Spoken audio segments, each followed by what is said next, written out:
अगर हम वॉलंटियर्स हैं तो इस देश का प्राइम मिनिस्टर भी वॉलंटियर है, इस देश का गृह मंत्री भी वॉलंटियर है, वो भी लोक सेवक है।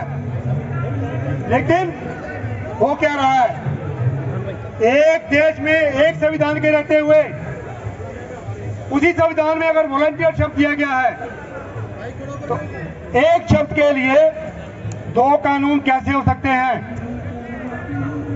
दो कानून कैसे हो सकते हैं? ये इन सरकारों का, इन नेताओं की चाल है जिसमें हमें फंसना नहीं है। आज तक हम इनके लिए अनभिज्ञ थे, लेकिन हमारे पास अब लिखित दस्तावेज है। दूसरी बात आती है, जब हम अपनी मांगे मानते हैं तो इनका कहना होता है कि आपका जो विषय है वो स्टेट का है, राज्यों का है। तो मैं माननीय प्रधानमंत्री जी से ये पूछना चाहता हूं, तो 370 धारा का जो मुद्दा था वो भी तो जम्मू कश्मीर राज्य का था, उसको क्यों खत्म किया? अगर आपने केंद्र में बैठकर, संसद में बैठकर 370 धारा को खत्म किया और वो स्टेट गवर्नमेंट को मानना पड़ा, तो आप अपने संसद में हम लोगों के गले में जो फांस डाल रखी है एक्ट 1947 की, उसको क्यों नहीं खत्म करते?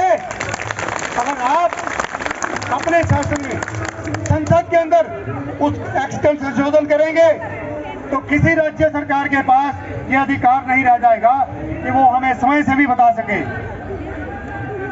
हम लोग, मेरी बात हुई किसी से, अपने सीनियर ऑफिसर से, वो बोलते हैं they are the elected person and you are the elected person।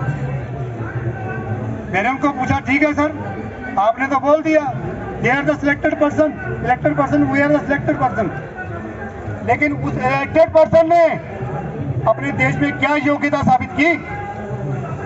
ना उसके पास एजुकेशन है, ना उसके पास कोई योग्यता है, नाम है तो एक पार्टी का, पार्टी के झंडे के नीचे नेतागिरी की,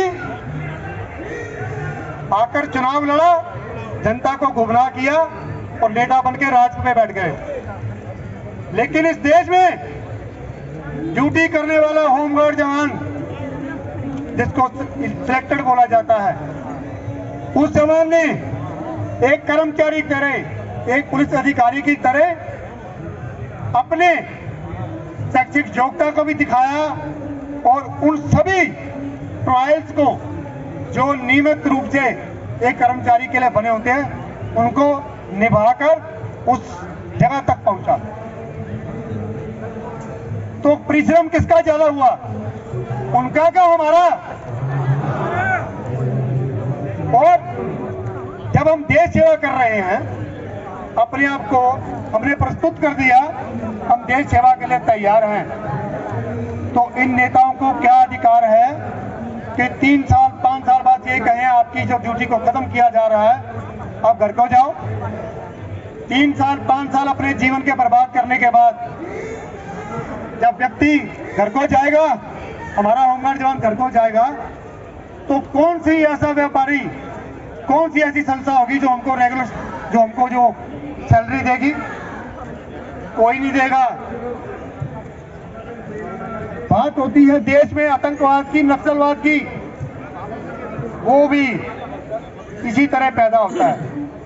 जब अधिकार नहीं मिलते तो व्यक्ति विद्रोह के लिए, अपने हक के लिए दूसरे रास्तों का चयन करते हैं। तो क्या हमें इस बात के लिए मजबूर किया जा रहा है कि हम जो भली भांति प्रशिक्षित हैं, हर तरह का हथियार चलाना जानते हैं, तो क्या हमें अपनी हक प्राप्ति के लिए दूसरा रास्ता अपनाना पड़ेगा? ये तय आपकी राज्य सरकारों ने और केंद्र सरकारों ने करना है। अगर हमको हमारे ड्यूटी से हटाया गया तो हम चुप नहीं बैठेंगे, अपने हक के लिए सड़क पे उतरेंगे और अपनी हक प्राप्ति के लिए जो बन पड़ेगा वो करेंगे। इसके लिए